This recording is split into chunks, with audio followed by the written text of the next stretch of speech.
Buenas noches. Bienvenidos a esta nueva edición de Coloqueo, una serie de conferencias en línea que se coordinan desde el Instituto de Cultura Puertorriqueña y tienen como propósito el educar sobre temas culturales. Yo soy Pablo Luis Crespo Valga y seré su moderador por la tarde de hoy. Para beneficio de nuestros seguidores, la conferencia está siendo grabada para luego ser colocada en el canal de YouTube del Instituto de Cultura Puertorriqueña. A la vez se está transmitiendo en el Facebook Live de nuestra institución. Los participantes no tienen acceso al micrófono, pero se les exhorta a utilizar el chat o la sección de preguntas para colocar sus interrogantes. Una vez culmine la intervención de nuestro panelista invitado, procederemos a atender las preguntas que hagan en el chat. Hoy tendremos la oportunidad de conocer de los batalles al documental cómo realizamos Caguana, nuestro patrimonio taíno, y no morimos en el intento, con el cineasta puertorriqueño Iván David Nieves. Nieves tiene estudios de bachillerato y maestría cursados en Puerto Rico y España. Ha trabajado en cine, televisión y radio, teniendo en este último el primer programa radial dedicado al cine puertorriqueño, Corriendo Cámara. Su área de mayor interés es el cine y la televisión educativa, la cual ha dedicado gran parte de su vida. También es profesor de cine y estudioso del cine puertorriqueño. Sin más, le damos la bienvenida a Iván David Nieves. Iván, puedes comenzar. Gracias, Crespo. Muy buenas noches a todos. Gracias por dedicarme este tiempito para conocer un poquito más de uno de los trabajos que yo he dedicado gran parte de mi vida, que es hacer un documental sobre un lugar que está en el barrio Caguana del municipio de Utuado, que conocemos como el Centro Ceremonial Indígena de Caguana. Pero ese es el nombre que le damos hoy, porque no sabemos cómo los taínos, que eran los pobladores que construyeron ese lugar, llamaron ese sitio. Pero como el lugar está en el barrio Caguana y la palabra Caguana es una palabra indígena, pues presumimos que el lugar donde están los batalles pues tuvo que haber llamado de alguna manera Caguana. Así que nosotros, mi compañía de producciones Oasis, hace unos años, hasta los años 90, escuchamos, ¿verdad?, la necesidad de hacer este documental. Iniciamos este proceso de hacer una película que le llamamos Caguana, nuestro patrimonio taíno. Wow, yo haciendo memoria, ¿verdad?, haciendo esta presentación, fueron 8 años de producción de este documental, de la primera versión, porque hay 2 versiones, la versión original, que la hicimos en 16 milímetros fílmico, y la versión nueva, que la hicimos en video alta definición. Hace poco la estrenamos, pero de eso vamos a hablar más adelante. Así que vamos a conocer un poquito la versión 2, el trailer. Nunca hice un trailer de la primera versión. La primera versión se exhibe en el Parque de Caguana diariamente desde el año más o menos 2000. La primera versión tiene una duración de 55 minutos. La nueva versión tiene 85 minutos. Bueno, aquellas personas que van al Parque de Caguana, pues van a tener la oportunidad de ver el documental en su totalidad allí. Lamentablemente no hay una versión con subtítulos, pero estamos trabajando en la versión nueva con subtítulos en inglés. Así que vamos a ver un trailer con algunas escenas del documental para que tengan una idea de qué es este trabajo.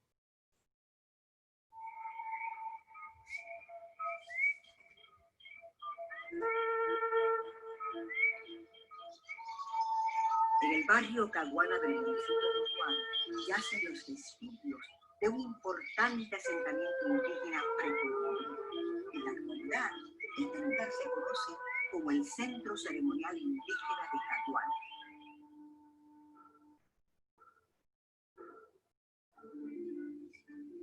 Mason y su colega Robert Aiken se trasladaron a Caguana para estudiar lo que ellos consideraron un yacimiento arqueológico impresionante.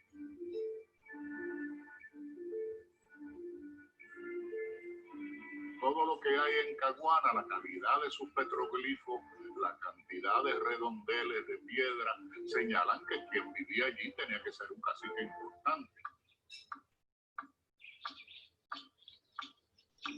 Yo llegué a la conclusión que no se trataba de un poblado, sino de un centro ceremonial a donde acudían los vecinos, los pobladores de pequeños poblados en los alrededores del lugar. un patrón de aldea que precisamente confirma la visión que estamos planteando de que el área era un asentamiento y no un centro ceremonial. Cuando entramos a este centro ceremonial, lo primero que domina el paisaje sagrado es esta montaña que parece un semideterminista gigantesca. Y esa es la razón, básicamente, por la que queremos mantener y proteger y dar a conocer esta cueva y su asociación con el Parque Ceremonial de Caguana.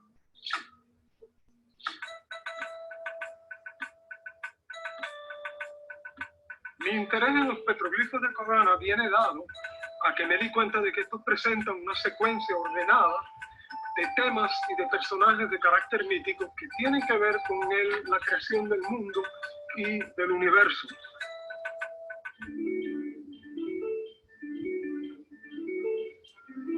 El resto de las estructuras probablemente estaban orientadas astronómicamente y asociadas a eventos socioculturales que se realizaban en los taínos.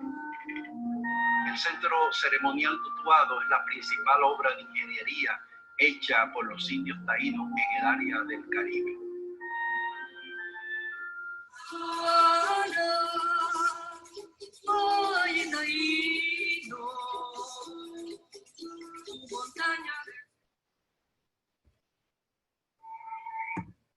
Bueno, ¿cómo comenzó este proyecto? Ven esta foto que está aquí, yo estoy a la izquierda y que está hecha en la que en aquel momento era mi socio, pues él se enteró de que había una gente en Caguana, los que administraban el parque, un tal patronato, que ya mismo vamos a hablar de ellos, querían que se hiciera un documental sobre el Centro Ceremonial Indígena de Caguana. Nosotros pues llevamos poco tiempo graduados de universidad y queríamos, ¿verdad?, hacer algún proyecto cultural, y entonces como José Miguel Sáez, que vemos en la foto, es dutuado, bueno, nos tiramos allá a Caguana y hicimos una presentación a esta gente que está aquí, el patronato del Parque Nacional Ceremonial Indígena de Caguana. Esta gente, vemos a la izquierda, es el patronato, a la derecha pues estoy yo con algunos colaboradores. Pues nosotros nos presentamos, ¿verdad?, con mi compañía Producciones Oasis, y le dijimos a ellos, mira, nosotros podemos hacer un documental, pensamos que podríamos hacerlo de 20 minutos, pero no tenemos idea de la amplitud, ¿verdad?, de lo complicado que iba a ser toda la investigación, ¿verdad? Uno quizá era ingenuo en aquel momento. Pero entonces ellos aceptaron nuestra propuesta, se la entregamos, buscamos el endoso de aquel entonces del representante Héctor López Galarza, que él vive pegadito al parque. De hecho, esos terrenos del Parque de Caguana eran de la familia de Héctor López Galarza. Así que él nos consiguió $8,000 de la legislatura para la primera etapa del documental. Y cuando nosotros nos enteramos de eso, pues nos pusimos contentos porque en nuestra primera propuesta, en nuestro primer proyecto, y conseguimos $8,000. Pero ¿qué pasó? El patronato nos pidió documentación, ¿verdad?, cartas de nosotros para poder reclamar el dinero, y nunca vimos el dinero, nunca disfrutamos el dinero, nunca se utilizó ese dinero aprobado para el documental en el documental que hicimos. Claro, nosotros tenemos mucho interés en el proyecto, Miguel Sáez, José Miguel Sáez y yo, así que empezamos a hacer la investigación por nuestra cuenta, porque todavía tenemos la fe de que el dinero no, el patronato nos iba a entregar el dinero, pero no fue así. Así que nosotros decidimos, pues vamos a desligarnos del patronato y vamos a hacer nosotros el proyecto, porque ya queríamos hacer algo nosotros, queríamos tener nuestra primera producción. Así que comenzamos la investigación y comenzamos claramente con el doctor Ricardo Alegría. De hecho, un día que él va a Caguana, aprovechamos nosotros y fuimos allá y lo entrevistamos, ¿verdad?, como ven en la foto, con una camarita VHS, y aprendimos un montón. Don Ricardo nos dio mucha información sobre Caguana. Y el que vemos a la derecha, abajo, es Héctor Moya. Héctor Moya fue el arqueólogo que trabajó junto a Ricardo Alegría en las excavaciones y en la restauración del Centro Ceremonial Indígena de Caguana. Claro, aquí voy a hacer un poquito de anécdota de historia. Siempre tenían una pelea entre ellos dos, Ricardo Alegría y Héctor Moya, mayormente Héctor Moya, porque Héctor Moya sintió que nunca se le dio un reconocimiento por el trabajo que hizo en Caguana. Héctor Moya vivió varios años en Caguana porque él durmió en el parque y él supervisaba a los obreros que trabajaban en las excavaciones del parque. Don Ricardo Alegría, que era director del instituto, pues venía una vez al mes o 2 veces al mes hay que tomar en cuenta que la caminata o el viaje a Caguana en aquella época era mucho más largo de lo que es hoy día. Y entonces Héctor Moya trató de hacer lo mejor posible, basado en la evidencia que había del parque, y él entiende que nunca se le dio un reconocimiento, que todo el crédito se lo llevó a don Ricardo Alegría. Claro, don Ricardo Alegría tenía los estudios de arqueología. Héctor Moya era un maestro de escuela superior que una vez termina Caguana, consigue una beca, gracias a don Ricardo, para estudiar arqueología en México. Así que él se hace arqueólogo después de trabajar en Caguana. Pero Héctor Moya, que en paz descanse, igual que don Ricardo, siempre se quedó con esa espinita en el cuello de que nunca se le dio un reconocimiento por todas las horas y todos los días que él estuvo trabajando en Caguana. Y fue muy colaborador con nosotros para el documental. Lo llevamos a Caguana, nos dio unas fotografías que él tenía de las excavaciones, que las incluimos en el documental. Pero aparte de don Ricardo y Héctor Moya, tuvimos otros arqueólogos como Juan Rivera Fontán, como consultor, que sale en el documental en las dos versiones. Juan José Ortiz Aguilón, un tremendo arqueólogo que lamentablemente ya no está en Puerto Rico, está en Ecuador, que sale en este documental de Caguana y en otro que yo hice de Tibes, que voy a hablar más adelante en otra presentación de coloqueo. Doctor Jalisco Albadilla y el doctor Osvaldo García Goico, que vamos a hablar un poquito más del tema de Osvaldo, que es uno de los temas más interesantes y que más dolor de cabeza me causó en el documental, pero ya lo voy a explicar por qué es dolor de cabeza. Así que trabajamos en la investigación. Fuimos muchas veces a Caguana cuando la gasolina no costaba tanto dinero. Yo llenaba mi tanque con $10. Claro, el viaje era bastante largo, no estaba el expreso todavía terminado, pero era una delicia viajar a Caguana porque teníamos la fe de que estábamos haciendo algo importante. Así que nosotros tuvimos varios años buscando fondos para el documental. Tuvimos como 3 años, no conseguimos ni un solo fondo y después la legislatura nos aprobó unos fondos y empezamos, ¿verdad?, a costear los gastos de investigación. De hecho, los $8,000 que el patronato había conseguido para el documental era en cierta manera también para viajar a México y viajar a Cuba y viajar a la República Dominicana para comparar los batalles de Caguana con los batalles de la cultura taína en las Antillas y de otras culturas precolombinas que una vez habitaron México.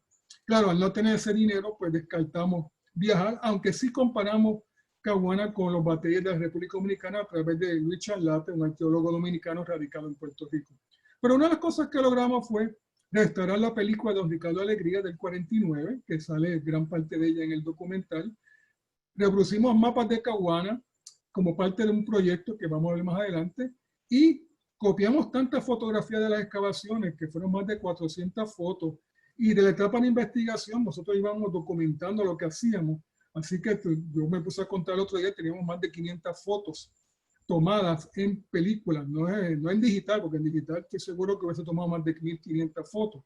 Pero aquella época era rollos de película, Kodak o Fuji, que desde que reveló eso lo estamos costeando nosotros. Y entonces la investigación, como mencioné, Héctor Moya, como vemos en la parte de arriba, nos contó muchas cosas interesantes de las excavaciones. Nosotros también exploramos los montes alrededor y vemos al compañero José Sáez con una cámara VHS. O sea, nosotros ahí estamos trepados, creo que en una de las montañas frente al Parque Indígena de Caguana, y llevar ese equipo pesado fue bastante un tostón. Y ahí vemos esa foto a Héctor Campos Parsi, una persona que trabajó mucho en el Instituto de Cultura Puertorriqueña. Le decían el decano de la música puertorriqueña. Él originalmente iba a hacer la música del documental. Lamentablemente, en el proceso de investigación, que tardó un poquito, él le dio un derrame cerebral y ya no estaba disponible y después de poco tiempo muere. También durante la investigación conocimos al arqueólogo José Oliver, que tiene una teoría muy interesante sobre los petroglifos de Caguana, porque él plantea que los diseños de esos petroglifos representan personajes de la mitología taína, y que si uno los lee de izquierda a derecha a izquierda, pues estamos conociendo un poco más de cómo los indios concebían el origen del universo, ¿verdad? La mitología era como su Biblia, vamos a ponerlo así.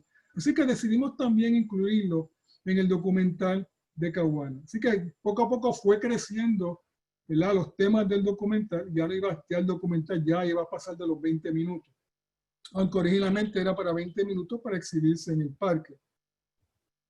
Y entonces, durante la investigación del documental, se iniciaron 3 investigaciones paralelas, costeadas por nosotros. Nosotros no éramos gente pudiente, yo y Miguel Sáez. que era mi socio en aquel momento, que era también graduado de la Universidad del Sagrado Corazón. Y durante la investigación nos enteramos que la montaña del Semí, esa famosa montaña que le decimos del Semí, es una cueva enorme por dentro. Y nosotros dijimos, bueno, pues esa montaña tuvo que tener un papel muy importante en la construcción del parque indígena, porque es que de verdad uno entra al centro ceremonial y lo primero que uno nota es la montaña. Así que podemos teorizar de que los indígenas, cuando vieron esta plena llanura allí en el barrio Caguana, bueno, el barrio Caguana hoy día, en esa área decidieron construir los batalles. Y nosotros entendíamos que si había una cueva, porque los vecinos del área nos habían comentado sobre eso, pues tenía un papel muy importante esa cueva, porque la cueva para el indígena era donde salía la humanidad. Así que decidimos explorar esa cueva, vamos a ver ya mismo ese tema. Y durante esas exploraciones de la montaña de Semí y las montañas alrededor del parque, nos percatamos de que habían unas estructuras en piedra que eran posiblemente terrazas de cultivo de origen precolombino, o sea, de origen taíno. Como vemos en la foto ahí, yo me percato de eso, igual que los compañeros que estaban explorando, y yo tenía eso en mente porque había escuchado del arqueólogo José Ortiz Aguilú que él había estudiado unas terrazas indígenas en Calley, que después yo tuve la oportunidad de visitarlas. Y sabemos que en las montañas es difícil sembrar, por eso es que hay que construir como unas terrazas para que entonces el cultivo esté plano, y habían cientos de terrazas que al día de hoy se seguían utilizando por los agricultores de la actualidad. Y el otro proyecto es el proyecto de arqueoastronomía de Caguana y Tibes. Este es el proyecto que iniciamos porque queríamos demostrar o corroborar las teorías de Osvaldo García Goico, que él plantea que Caguana es un calendario astronómico. ¿Cómo es eso? Bueno, él plantea que las hileras de piedra están orientadas a la salida y puesta del sol de los solsticios y equinoccios. Claro, eso pues con ir al parque y estar allí en los solsticios y equinoccios, pues con tomar fotografías, podíamos entender que era suficiente, pero iniciamos un proyecto con la colaboración de una agencia federal, que vamos a hablar de eso ya mismo. Pero vamos a hablar primero de la montaña del Semí, la famosa y emblemática montaña del Semí, que nos dio un trabajo llegar a ella. O sea, imagínense los taínos que andaban descalzos por los montes. Esta es la entrada de la cueva. Nosotros pedimos la colaboración de Tierra Linda, un grupo de consultores ambientalistas, que le pedimos, mira, vamos a explorar la cueva, porque nosotros hicimos una primera exploración de la cueva. Después llevamos al grupo Tierra Linda para que la analizaran desde el punto de vista espeleológico y hicieran una cartografía. Así que se hizo la mensura de la cueva, tomamos muchas fotografías. Lamentablemente, después la libreta de campo de ellos se le perdió y no pudieron terminar el mapa. Pero fue interesante ir a la cueva. No es de fácil acceso, pero la cueva es enorme.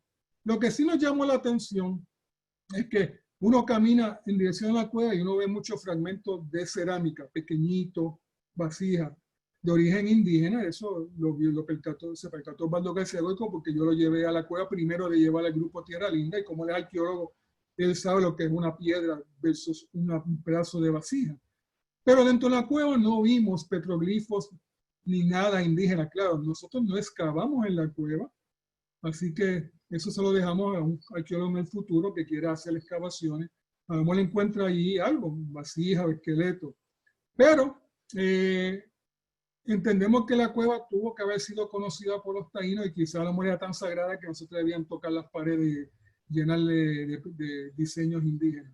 Pero exploramos la cueva y después fuimos a filmar la cueva, cuando comenzó el proceso de filmación. Entonces aquí tenemos las terrazas de cultivo, una fotografía, y vemos al arqueólogo Osvaldo García Goico con la fotografía de arriba a la derecha. Aquí se pueden notar bastante bien el montón de piedras. Claro, han sufrido mucho por el paso del tiempo y porque los mismos agricultores pues, han ido moviendo las piedras con los bueyes y el arado. En estas exploraciones que hicimos de las montañas, de las terrazas, que las hay detrás de la montaña del Semí, y también en la montaña que está cerca del parque de Caguana, donde está el estacionamiento, que hay una montaña que parece como un volcán. Yo le digo que parece un volcán porque es como casi así en forma de volcán. También detrás de esa montaña vimos terrazas de origen posiblemente indígena. Osvaldo entiende que sí lo era y llamamos entonces al experto en ese tema, que es el arqueólogo Juan José Ortiz Aguilú, porque él documentó las terrazas indígenas de Cayey. Esas sí que son más grandes que las de Caguana, más numerosas. Y si usted se para en el expreso Luis Ferré y se para en el monumento al Jíbaro, y usted mira esa montaña que está detrás, esa montaña completa está llena de terrazas de origen indígena. Y además hay un pueblo fantasma, que es un pueblo fantasma. Bueno, esas tierras eran de unos hacendados que le permitían a los agricultores, a los empleados vivir dentro de sus tierras y construir unas casas de madera. Esas casas están abandonadas. Estamos hablando que esto fue mucho antes del huracán María y del huracán George. Así que yo presumo que esas casas se habrán destruido. Pero tuve la oportunidad de visitar las terrazas y de ver esas estructuras abandonadas en madera, incluso hasta un pequeño colmadito abandonado.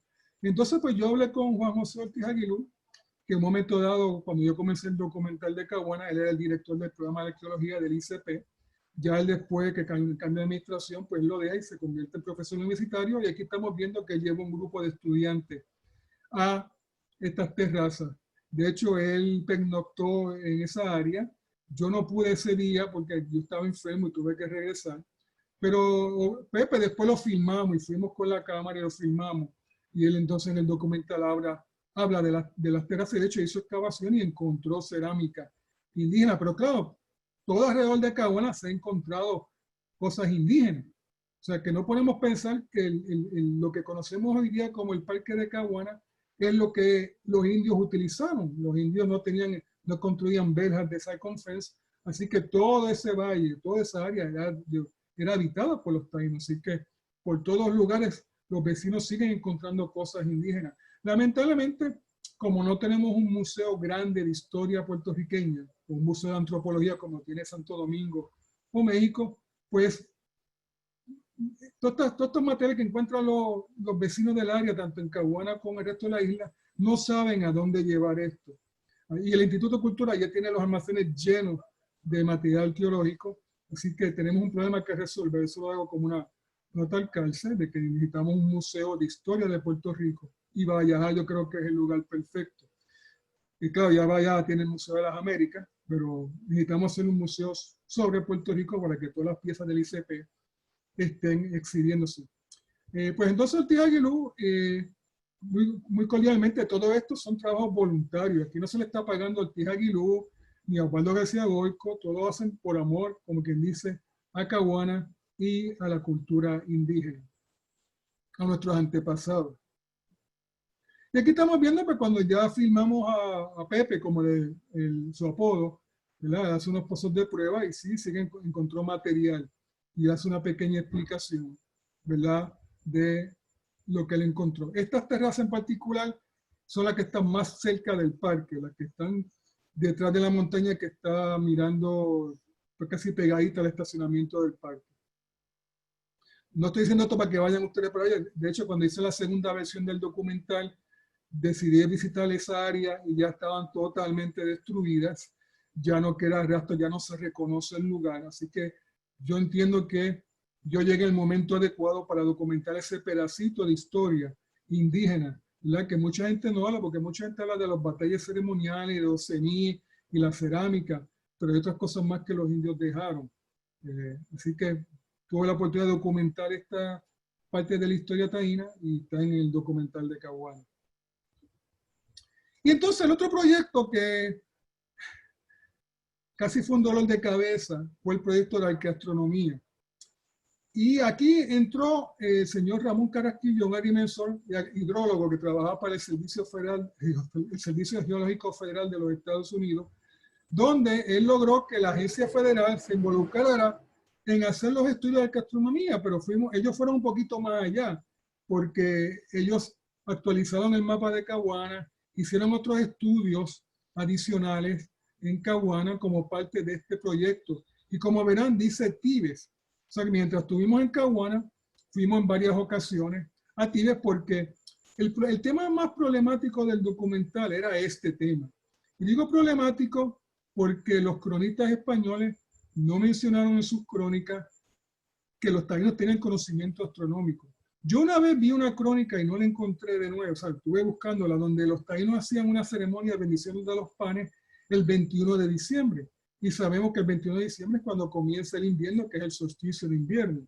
Pero esa crónica la he buscado, no, son miles de crónicas, miles de documentos que hay de Bartolomé de las Casas y otros cronistas. Pero entonces, si nosotros presentábamos que esto que ocurre en Caguana, según Osvaldo García Goico, ocurre en Tíbet, pues ya no lo pueden cuestionar. Porque los arqueólogos de aquellos años, de los 90, cuestionaban a Osvaldo sobre este tema. Y el problema fue que mezclaron una cosa que hizo Osvaldo unos años antes, y era que Osvaldo había dirigido un grupo de investigación del fenómeno OVNI. Y entonces, pues, parece que eso se le quedó en la cabeza a mucha gente y pensaron que Osvaldo estaba planteando que Caguana era un observatorio astronómico intergaláctico, planetario, de ovnístico, lo que sea. Y por eso es que desprestigiaba mucho a Osvaldo. Ya Osvaldo obviamente ha pasado por una etapa que ya les reconocen muchas sus teorías, pero en aquel momento ese tema era el más doloroso. Incluso cuando estamos hablando del principio de los 90, le pedimos permiso al ICP para hacer los estudios, el ICP nos niega los permisos. Así que tuvimos que esperar que pasara una administración, que era de Agustín Echevarría, y llega la de Aguilda Palau, y entonces Aguilda Palau nos da los permisos, y entonces pudimos hacer todos estos trabajos en Caguana, incluso pernoctar en el parque. Pero mientras ocurría eso de cambio de administración, yo dije, no puedo perder la oportunidad de fotografiar los solsticios equinoccios, así que yo llegaba a las 7 de la mañana al parque. Antes el parque no tenía velas a la vuelta redonda. Aquí estoy haciendo una confesión criminal. Y yo entraba solo con mi amigo José Saez a tomar fotografías del amanecer. Y antes de que el parque abriera al público, ya yo me iba y me regresaba a mi casa. Era para no perder la oportunidad. Porque pensábamos que el proyecto no iba a tomar más de 2 o 3 años, ¿no? Tardamos 8 años. Porque también el proceso de buscar los fondos para el documental toma mucho tiempo. Y por eso fue que tardamos 8 años. Y el documental costó, bueno, invertimos $60,000, o sea, conseguimos $60,000, perdón, $65,000. Cuando un documental como este, si lo fuera a hacer el National Geographic o Discovery Channel, lo mínimo que se gastarían serían $200,000. Pero para nosotros quizás este es un presupuesto alto, era mi primer documental. Así que el US Geological Survey se integró en este proyecto y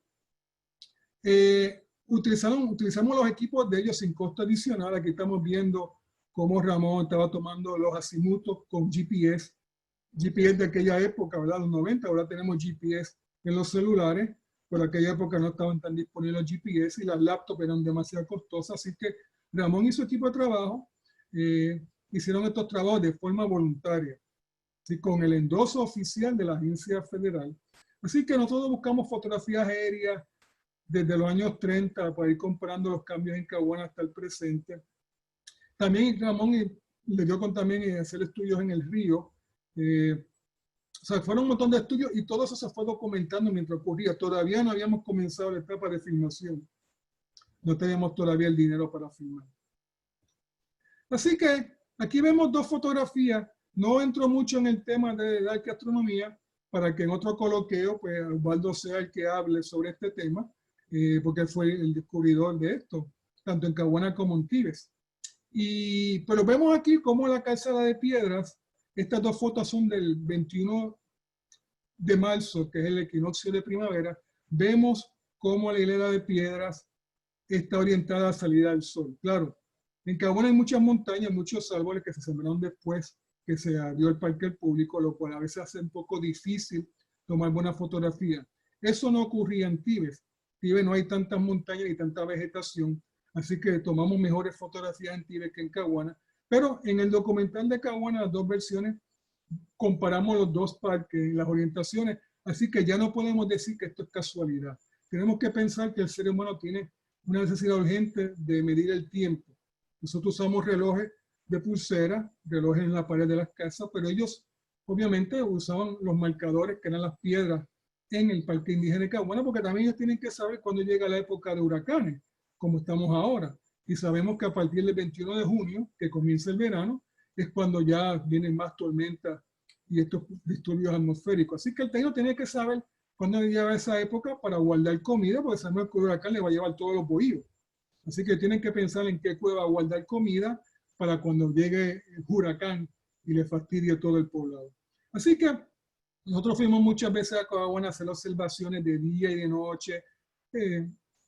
Y de hecho, dentro de esto, pues voy a hacer una anécdota, ¿verdad? A mí siempre me ha interesado el tema paranormal. Y yo llevo una amiga que era media psíquica, media medium, y yo sabía que hay unos batallas en Caguana que no están restaurados, porque don Ricardo no encontró mucha evidencia y los dejó bajo tierra. En un guayabal, por ejemplo, que ya no existe, pero que antes estaba cercano a la plaza principal, ahí hay un batey.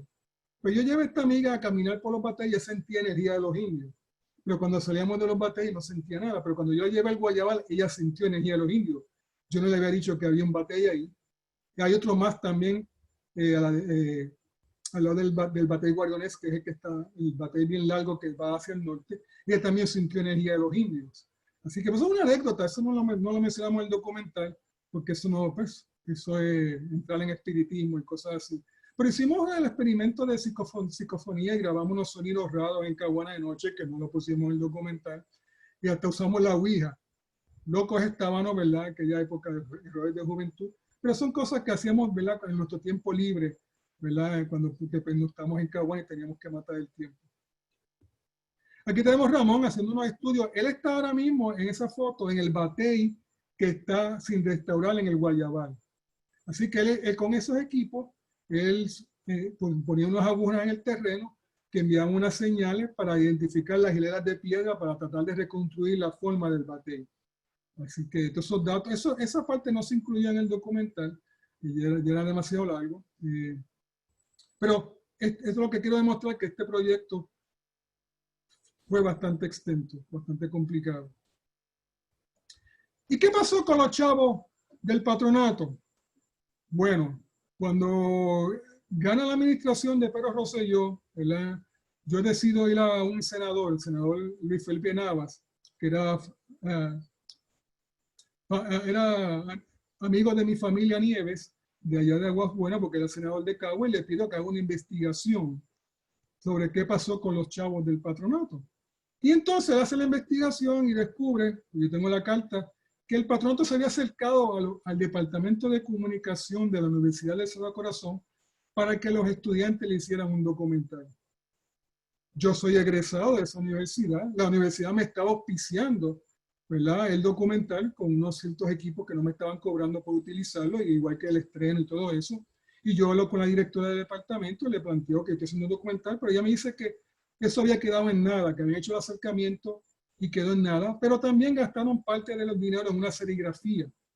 Una serigrafía que queda una copia en el parque donde la montaña del Semí, en vez de mirar a la izquierda, está mirando a la derecha.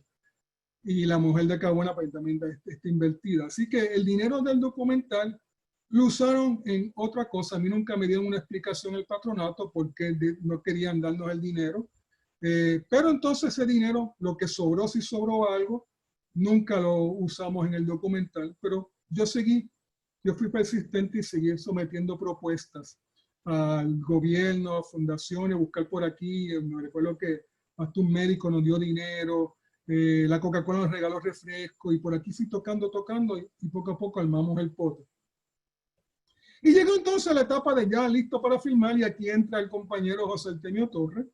El documental lo queríamos hacer en fílmico. Yo estudié comunicaciones, yo no tenía experiencia con películas, mi experiencia ha sido con video. Y yo no quería trabajar en este primer documental porque yo entendía que era bastante complejo. Y entonces yo contrato a José Artemio Torres, que debe estar presente aquí en esta charla. Vamos a ver si al final, si está presente, puede decir unas palabras. Y José Artemio pues entra gustosamente en el proyecto. Yo toqué muchas puertas antes de José Artemio, y mucha gente me dejó arrollado. Lo único que me tomó en serio fue José Artemio, y eso le agradezco mucho. Y de hecho, ofició el documental. ¿Sí? Sí, tenemos a José Artemio Torres. Si tú quieres, podemos intentar a ver si él puede hablar. Sí, se le podemos dar la oportunidad para que haga un saludo a José Artemio y le dé una impresión del documental. José Artemio, bienvenido. José Artemio, ¿nos escucha?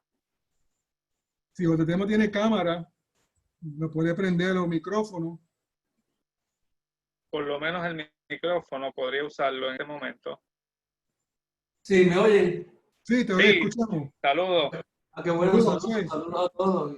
Y gracias por la invitación y gracias, Iván, por aquella invitación que me hizo hace muchos años para trabajar en este proyecto, que resultó muy interesante.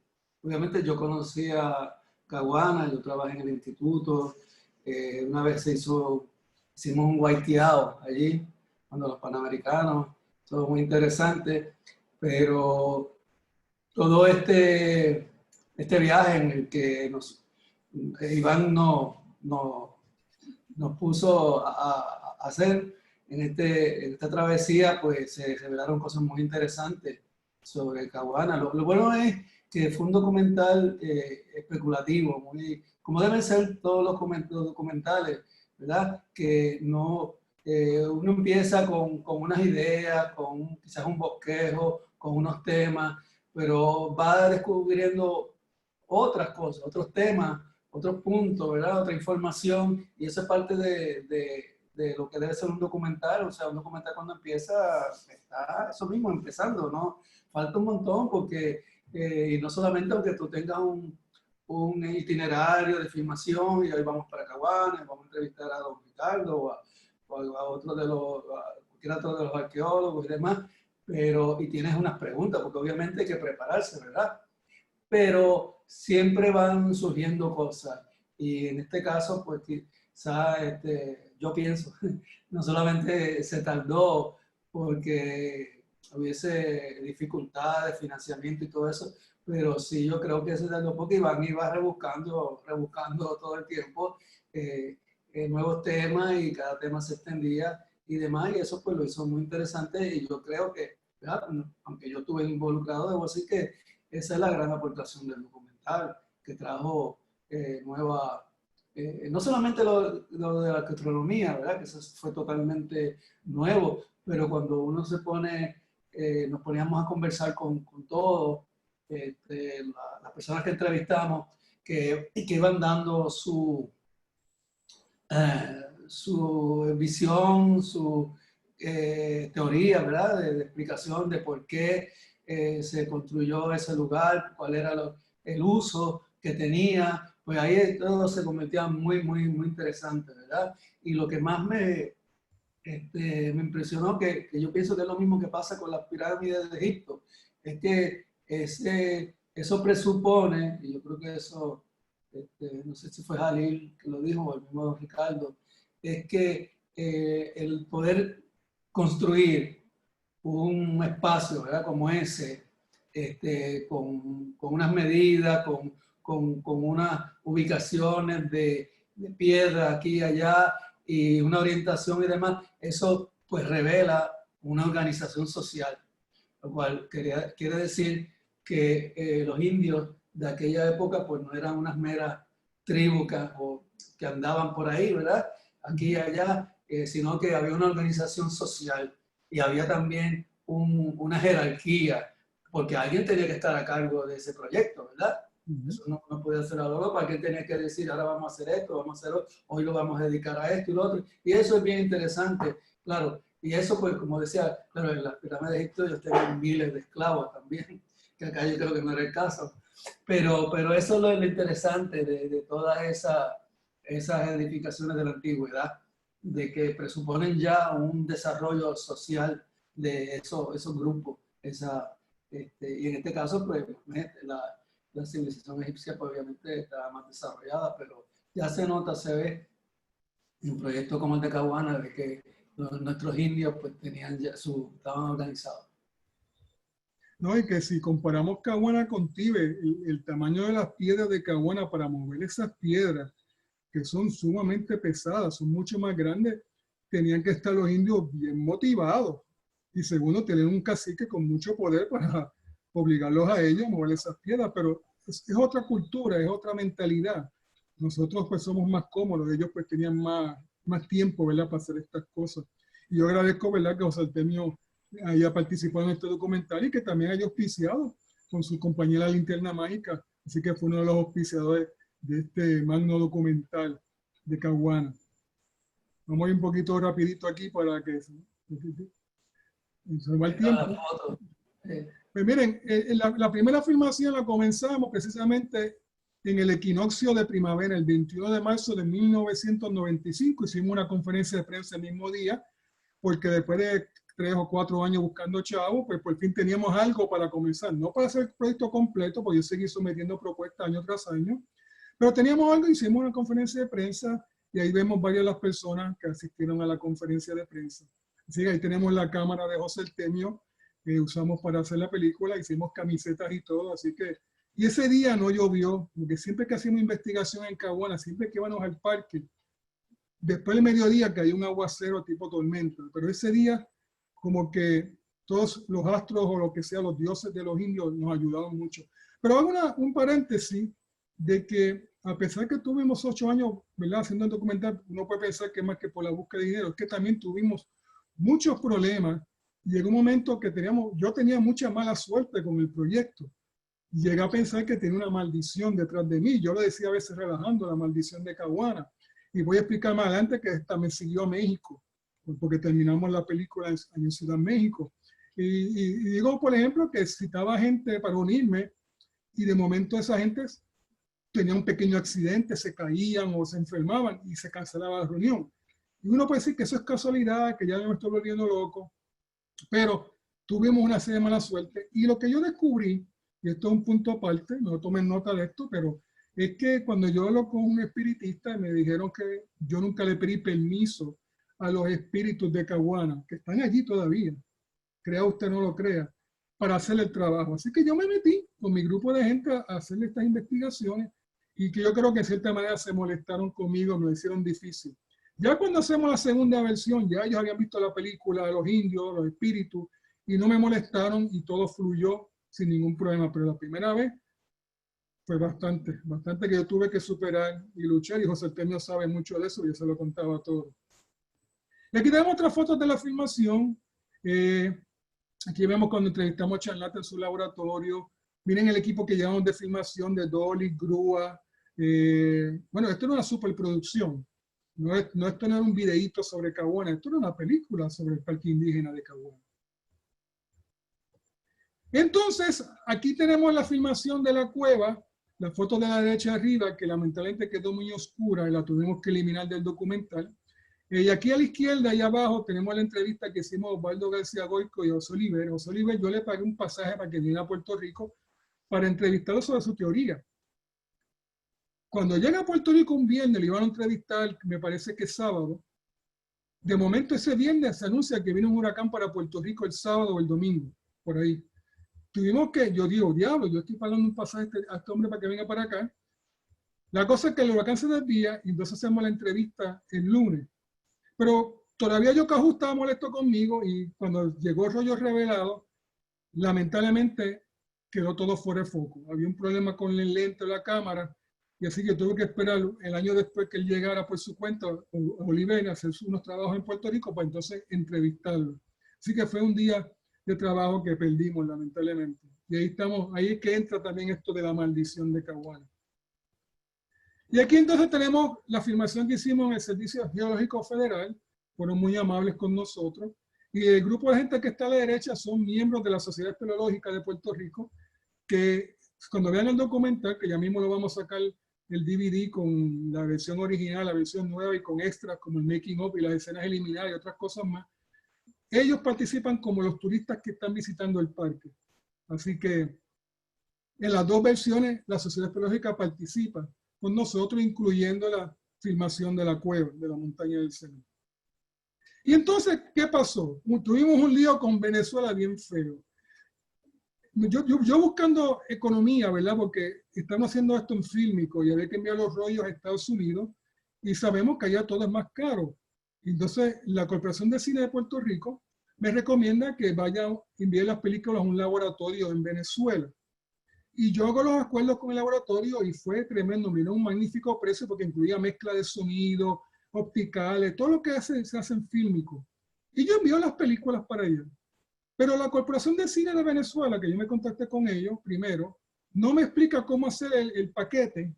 Y cuando llega la película a la aduana, le estaban cobrando al laboratorio casi lo mismo en impuestos de aduana que lo que costaba el trabajo que ellos iban a facturar.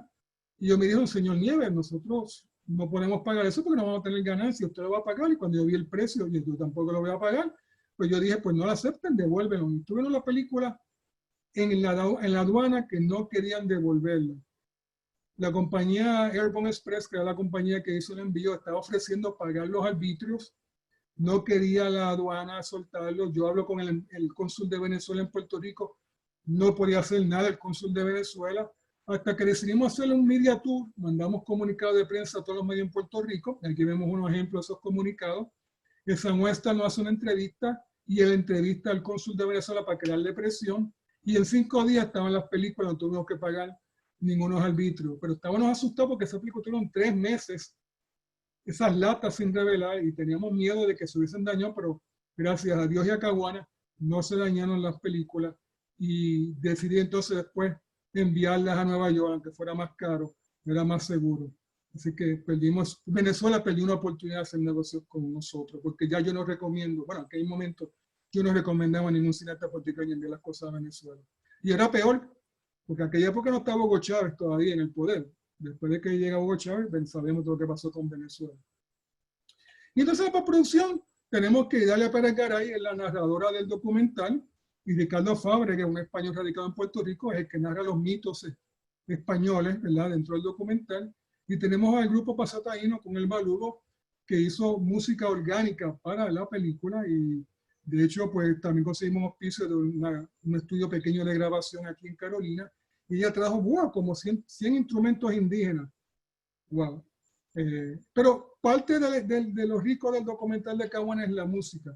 Claro, en el documental de Caguana tuvimos a Elba Lugo haciendo música, a Carlos Rafael Camuña, que hizo música MIDI, o sea, música de teclado, porque no tenemos mucho tiempo para hacer toda la película completa con música taína.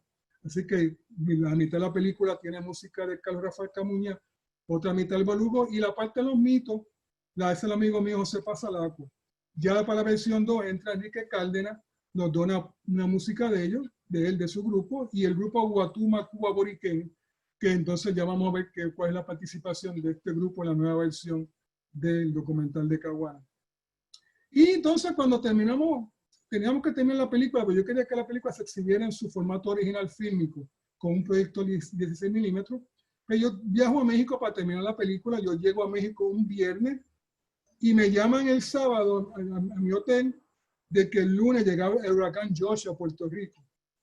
Y yo estoy allá en México tratando de terminar la película porque los mexicanos no me tuvieron el trabajo a tiempo. Cuando yo envié un material adelante, no habían trabajado con el material, llevo hasta una semana, terminé como una semana o 2 semanas y media. De hecho, los mexicanos hacen buen trabajo, pero son lentos, hay que decirlo. Y entonces, para hacer los pagos, que tenían que hacer transferencias bancarias de Puerto Rico a México, pues no había luz en Puerto Rico, estaba el país, mira, para arriba.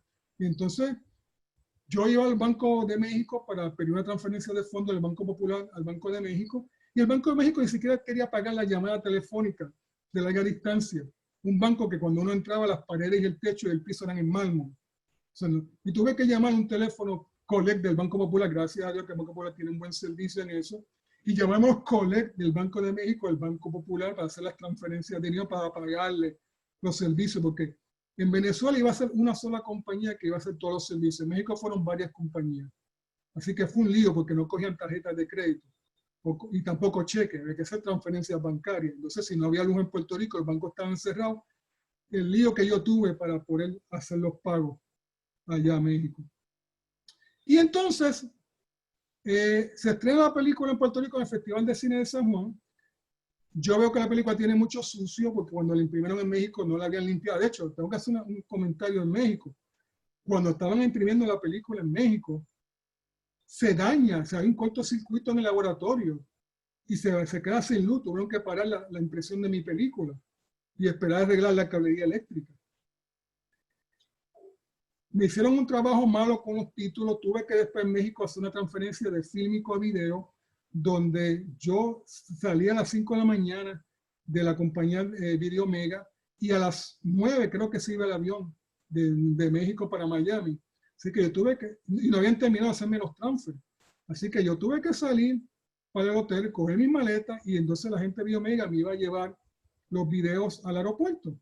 Pero yo había pagado creo que por 4 horas y estuve como 8 horas. Yo estaba asustado de que me fueran entonces en el aeropuerto a exigir que le pagara los videos porque me pasé de las horas, pero yo llego al aeropuerto y no encuentro el muchacho y anda, para el carajo, yo no puedo ir a Puerto Rico sin ese documental. Y me da con llamar por los auriculares del aeropuerto y por todo el aeropuerto decían, buscando a la persona de Biomega, y apareció, me dio los videos, no me cobraron extra y entré al avión. Y cuando entré cerraron la puerta y ahí me quedé dormido en el avión porque yo no había dormido nada la noche antes. Después yo hago una segunda copia del documental para que quede más limpio porque en México no habían limpiado la película, tenía mucho sucio. Llega a Puerto Rico la película, voy aquí a Paradiso Film a transferirla, hace un transfer nuevo y se daña la máquina de Paradiso transfiriendo la película de Caguana. Entonces tuve que esperar 1 semana y media o 2 que llegara la tarjeta nueva para la máquina. Así que la maldición de Caguana me siguió a México y me siguió a Puerto Rico. Yo lo digo relajando, quizás esto me afectó mucho, pero son anécdotas. Voy a poner este videíto, que a lo mejor José Artemio difiere un poco de mí, pero yo siempre he dicho que parece como una silueta blanca en el video, lo que yo entiendo que es como una figura fantasmal en Caguana. Cuando estamos haciendo una toma de los petroglifos, no ocurre en ninguna otra parte del documental o de la filmación ese día, solamente frente a los monitos y ocurre en 2 ocasiones. Vamos a ver si ustedes notan esa silueta blanca que se mueve, es como 2 siluetas blancas. Puede ser quizás reflejo de la luz, pero el día estaba nublado, la cámara estaba sellada con tape por todos lados. Así que yo, para seguir con esta cuestión esotérica, pues digo que había un fantasma. Ahí pasó una silueta, ahí pasó la otra. Para el funcionamiento ordenado de la cultura taína. No sé si lo lograron ver, lo voy a pasar de nuevo, tienen que observar muy bien. Con ambos ancestros, extraterrestres, tenemos los elementos ahí pasó una. Para el funcionamiento ordenado de la cultura taína. Hay también otra, en otra parte, que es la parte final de los petroglifos. Esencia del cacique como el eje de la organización. No se nota tanto aquí. Siempre en el centro. Entre los pero se ve como algo blancuzco moviéndose. Una forma de representar cómo la sociedad taína funcionaba, social y política. Yo le envié este material a Andrew Álvarez para una conferencia, él creyó que era un fantasma, pues no, creo que es un fantasma para darle folclore al documental, hacerlo más interesante. Estrenamos el documental el 12 de junio de 1999 en la Universidad del Sagrado Corazón, fue un estreno privado donde el grupo del Balugo tocó gratis. Ellos hicieron la canción tema del documental y le dimos certificado de participación a todos los que colaboraron en la película. Después hicimos un segundo estreno ya público en el Museo de Arte de Puerto Rico, que ya 3 meses de estrenado el Teatro Raúl Juliá, y el grupo Cocopelli pues, nos da un concierto gratis de media hora previo a la presentación del documental y era la versión de la más limpia del documental y era gratis para el público y estaba el teatro lleno. Entonces entramos en la segunda versión del documental donde empezamos a grabar, ya nosotros teníamos equipo, lo hicimos en video alta definición, añadimos nuevas personas, nuevos temas, le entrevistamos a los que ya habíamos entrevistado que están vivos, como Osvaldo, Jalisco Esbadillo y otras personas más. Logramos filmar en la cueva de la montaña del Semí. Por eso digo que en esta segunda ocasión los espíritus de Caguana nos bendijeron. De hecho, cuando filmamos pues no llovió, nunca. Así que todo salió de show. Y entonces, para que veamos algunas comparaciones entre ambas versiones, la versión del 2000, pues tenemos un dibujo de el juego de la pelota, ya la del 2018, pues ya tenemos un grupo que es el grupo de Martín Bequilla haciendo el juego de la pelota y el areito y otras estampas. Vemos abajo los turistas que participan en el documental, que son mismas asesores espeleológicas, que en ambas versiones ellos participan, nada más le pagamos el almuerzo. Pues no le pagamos gasolina, así que estoy muy agradecido de la colaboración de ellos. Aquí tenemos la filmación del Monte del Semí, que quedó muy oscura, lamentablemente fue uno de los temas que tuvimos que sacrificar, pero siempre me quedé con esa inquietud de incluirlo en el documental y lo pusimos en la nueva versión. Y aquí pues entrevistamos, como yo dije, a ciertas personas. Aquí vamos a ver algunos cambios de antes, pues lo que hicimos fue que los dibujos que incluimos los habíamos filmado de una manera estática, como vamos a ver aquí. Claro, no teníamos mucho dinero para hacer la animación en computadora y para aquella época la animación en computadora era cara porque había que transferirlas a Filmic. misión más importante del estudio de los petroglifos de Caguana Y entonces radica yo me meto a hacer la animación con el mismo dibujo, añado elementos para hacerlo más interesante y eso enriquece un poco más el documental. Estas animaciones yo las saqué del internet, no tienen derechos de autor, así que no crean que yo estoy pirateando cosas. Y entonces hicimos el estreno de esta nueva versión en el mismo parque de Caguana, que siempre fue nuestro interés con la versión original del parque. Y entonces hicimos lo que llamamos el encuentro con Caguana, donde tenemos el grupo de Guatú Makua Boriquén, dando unas actividades indígenas, el juego de la pelota, el areito, donde el público pudo participar en el juego de la pelota. Tenemos conferenciantes después de la actividad de Martín Bequilla, donde hablaban sobre Caguana como Juan Rivera Fontán, Osvaldo García Goico y Roberto Pérez, eran tres conferenciantes que se le pagó porque la Fundación de las Humanidades auspició este evento. Y entonces por la noche en pantalla grande pues estrenamos el documental. Hay que reconocer la ayuda de Milagros Castro, que está en la foto abajo, que es la directora de Museos y Parques del ICP, que ella permitió que esta segunda versión fluyera y se realizara sin contratiempo y sin problema y sin burocracia. Pues sabemos que siempre los gobiernos ponen mucha burocracia, pero estoy muy agradecido a Milagros Castro por la ayuda que nos brindó en esta segunda versión. Y entonces después hicimos el estreno en el Teatro Francisco Arribí, para los que no podían viajar a Caguana, porque mucha gente encuentra ese viaje bastante largo. Y fue chévere porque entonces Cocopelli Project hizo lo mismo que hizo en el estreno en el Museo de Arte de Puerto Rico, nos dio un conciertito gratis, no gratis, perdón, yo le pagué, previo a la presentación del documental. Y aquí tenemos pues Pedro Muñiz, que fue el maestro de ceremonia en el estreno en el Museo de Arte de Puerto Rico. Le invité para que fuese maestro de ceremonia de nuevo en esta presentación que fue para el público. Así que estamos muy contentos de todas las personas. Estos son grupos nada más que asistió esa noche a buscar su certificado y a ver el estreno del documental. Gracias al Instituto de Cultura Puertorriqueña que permitió que hiciéramos este documental y que sirve nuestro trabajo allá en el parque, la Sociedad Espeleológica, Paseo Taíno, el grupo Concilio Taíno, Guatú, Makua Boriquén, Cocopelli Project, al Servicio de Geológico y otras personas más como la Linterna Mágica y otros más que fueron demasiadas personas que nos ayudaron. Y para terminar, yo siempre termino con esta frase: cuando hacemos documentales estamos promoviendo y rescatando nuestra cultura. Y cuando trabajamos por la cultura estamos haciendo patria. Así que podemos entrar a una sesión de preguntas y respuestas si hay tiempo. Yo no tengo prisa. Si querés, pues nos da unos minutos extra. Después yo le invito a comer.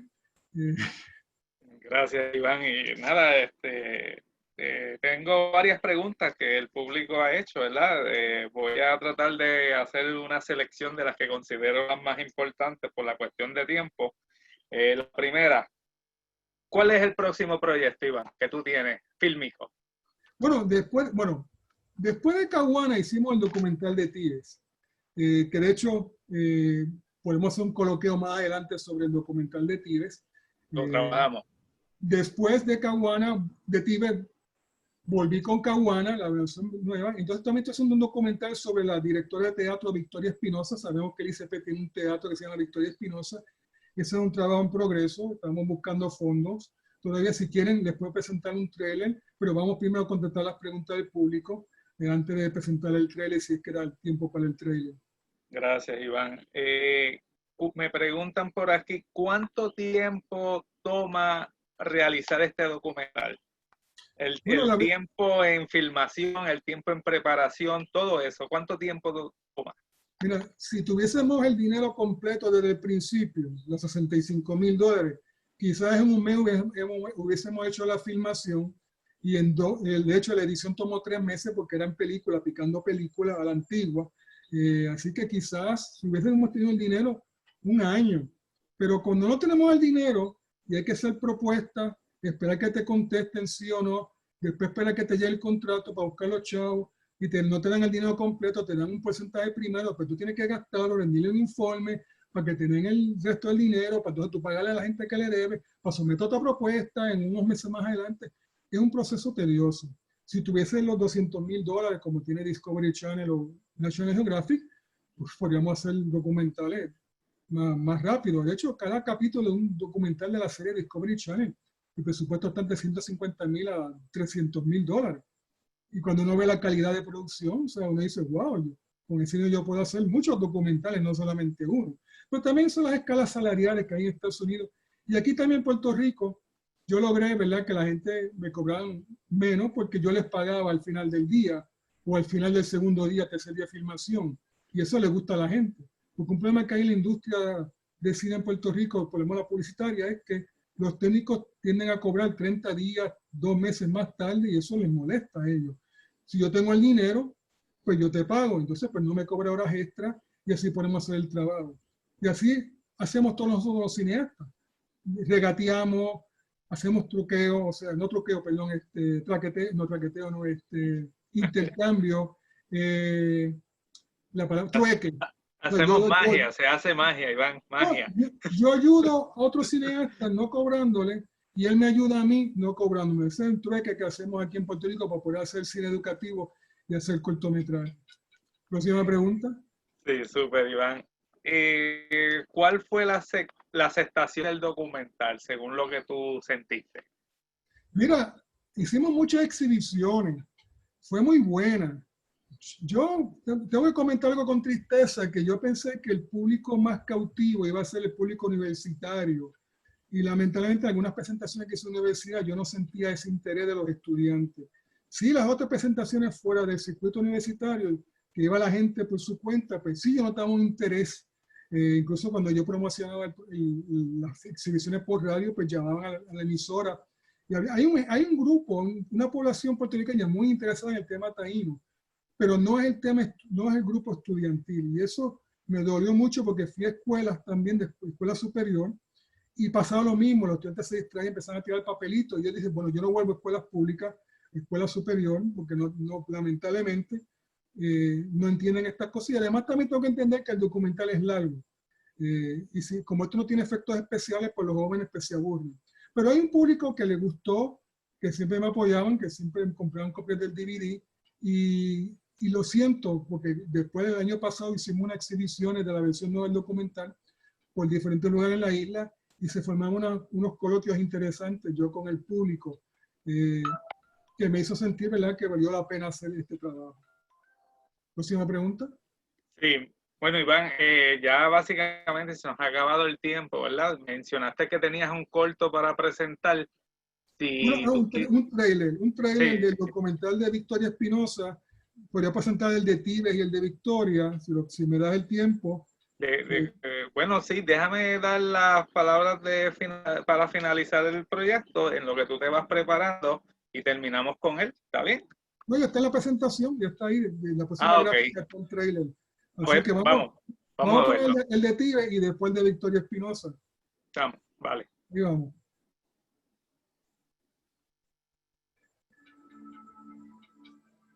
Hace más de 1500 años, un grupo de personas se estableció en un valle rodeado de montañas y un río que atravesaba sus montañas. Ellos habitaron el lugar durante casi 10 siglos.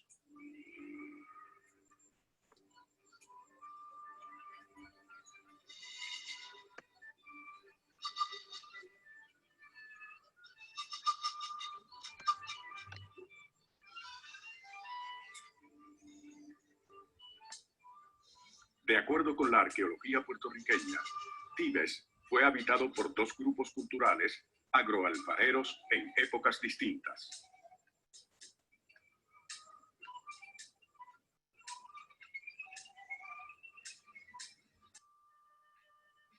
Gracias a la arqueología, hoy podemos reconstruir parte del diario vivir de los antiguos habitantes de Tibes.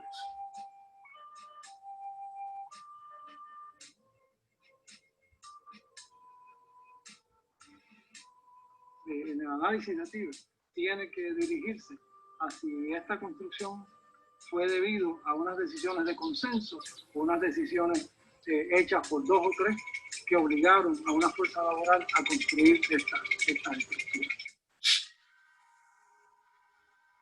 Toda esta gente vivía en un mundo de magia, tal como pasa con los aborígenes del Amazonas y del Orinoco, donde estas gentes viven en un mundo mágico. Todo tiene una explicación, son animistas, las piedras, la tierra, el agua, todo está vivo.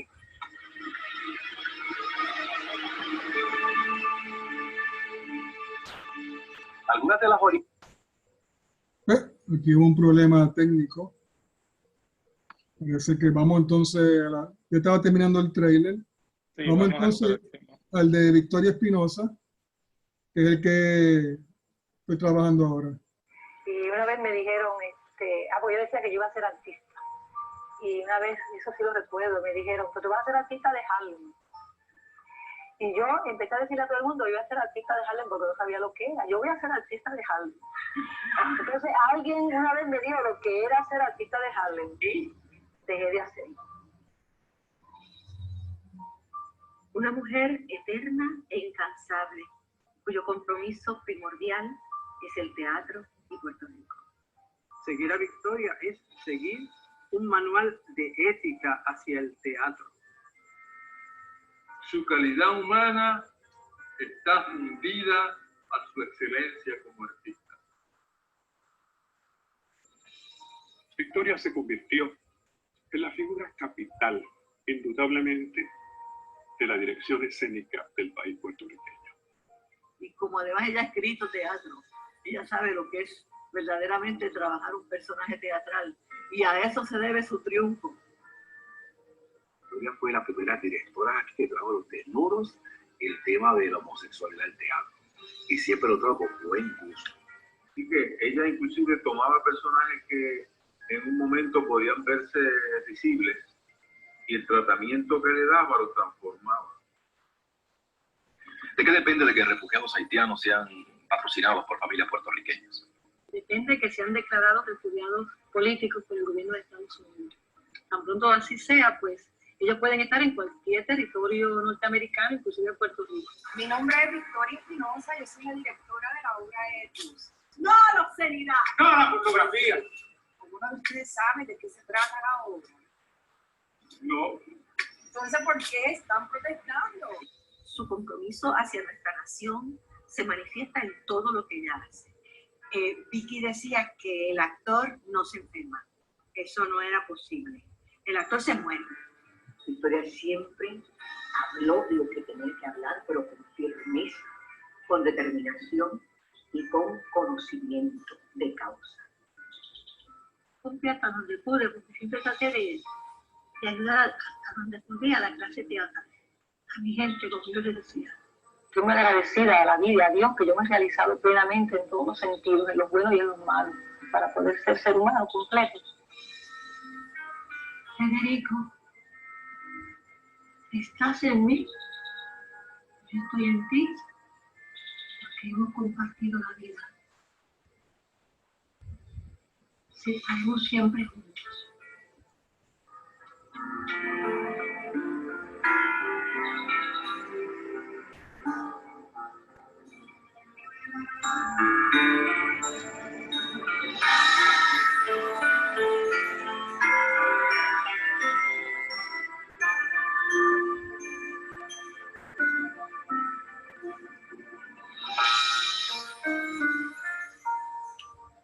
Obviamente, pues, no lo vamos a estrenar este año, tenemos que seguir buscando dinero, y vieron que una escena dramatizada, estamos en el documental dramatizando algunos momentos de la vida de doña Victoria Espinosa, que en paz descanse. Lamentablemente, pues, no pudimos terminar el trabajo antes de que ella muriera, pero vamos, por lo menos los hijos lo van a poder disfrutar, y yo sé que desde el cielo ella lo va a estar disfrutando cuando lo terminemos. Así que más adelante, cuando lo estrenemos, pues, haré otro coloquio con ustedes para hablar de esta mujer y de este documental. Gracias, Iván. Voy a compartir las palabras de Carlos Conde, quien escribe: Iván, eres un orgullo para nuestra patria. Éxito con tus futuras empresas. Agradecemos a Iván David Nieves por compartir con nosotros este tema de nuestra cultura. Muchísimas gracias a nuestro público. Acabo de colocar en el chat el enlace para nuestro próximo coloquio titulado Lo bueno, si breve, dos veces bueno, microficción en el nuevo milenio, con Luis Enrique Tite Vázquez. Eso va a ser el próximo martes a las 7 de la noche. Gracias a nuestro público, gracias Iván por estar con nosotros hoy, y nada, sé que te veremos pronto por ahí. Pues gracias, Crespo, gracias a las palabras de Carlos Conde y José Artemio Torres. Si alguien quiere hacer algún comentario, lo pueden hacer quizás a través de los comentarios que hagan después en la página de Facebook del ICP, debajo de este video cuando lo coloquen y yo gustosamente les podré comentar y contestar alguna otra interrogante. Así que no he terminado todavía mi trabajo cinematográfico, así que en otra ocasión estaré de nuevo en Coloqueo. Muchas gracias al Instituto de Cultura y muchas gracias a ustedes por estar esta noche con nosotros. Buenas noches. Buenas noches.